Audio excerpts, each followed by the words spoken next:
नमस्ते। आज जो हम इंडिया का मैप देखते हैं, क्या वो हमेशा से ऐसा ही था? बिल्कुल नहीं। तो सवाल ये है कि ये बना कैसे? और इसका पूरा राज हमारे संविधान के पहले हिस्से में ही छुपा है। जैसा मैंने कहा, भारत का नक्शा हमेशा से ऐसा नहीं था। तो फिर ये सवाल तो बनता ही है कि आखिर इसे बनाया कैसे गया। चलिए इसी दिलचस्प कहानी को थोड़ा और समझते हैं। तो देखिए, इसकी पूरी कहानी शुरू होती है एक बहुत ही बुनियादी आइडिया से कि भारत राज्यों का एक संघ है, यानी अ यूनियन ऑफ स्टेट्स। अच्छा, तो ये राज्यों का संघ या यूनियन ऑफ स्टेट्स का मतलब क्या है? ये बहुत ही इंटरेस्टिंग है। इसका सीधा सा मतलब है एक ऐसा यूनियन जो कभी टूट नहीं सकता, लेकिन उसके अंदर जो राज्य हैं वो टूट सकते हैं। मतलब उनकी बाउंड्रीज को बदला जा सकता है। पार्लियामेंट चाहें तो राज्यों की सीमाएं बदल सकती है, पर कोई भी राज्य इस यूनियन से अलग नहीं हो सकता।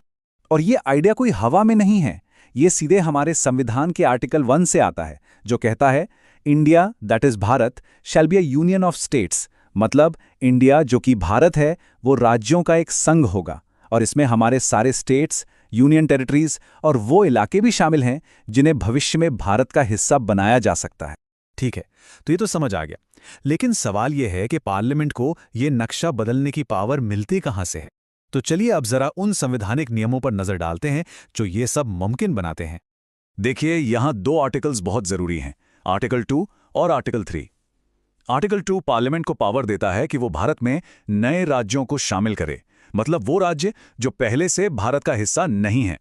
और वहीं आर्टिकल 3 पार्लियामेंट को ये पावर देता है कि वो जो मौजूदा राज्य हैं उनके एरिया, बाउंड्री या नाम में बदलाव कर सके। हाँ, लेकिन इसमें एक बहुत जरूरी शर्त भी है। आर्टिकल 3 के तहत कोई भी बदलाव करने के लिए पहले प्रेसिडेंट की सिफारिश जरूरी होती है।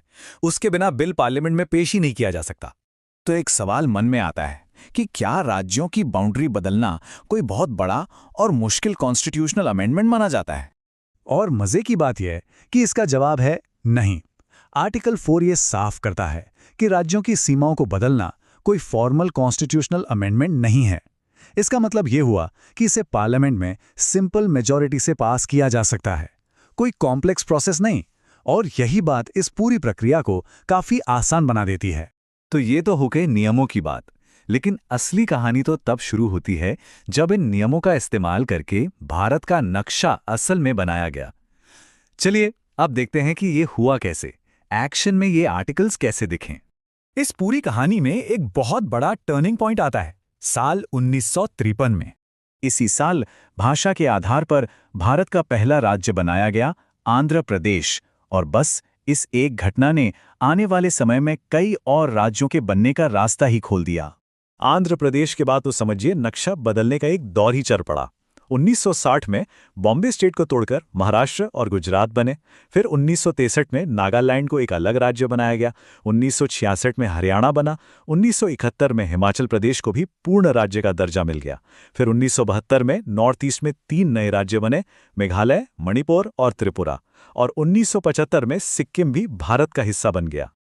और ये कहानी यही नहीं रुकी। 1987 में मिजोरम, अरुणाचल प्रदेश और गोवा को भी राज्य बनाया गया। फिर आया साल 2000, जब एक साथ 3 नए राज्य बनाए गए, छत्तीसगढ़, उत्तराखंड और झारखंड। और सबसे ताज़ा एग्जाम्पल तो हम सब जानते हैं, 2014 का, जब आंध्र प्रदेश से अलग होकर तेलंगाना बना।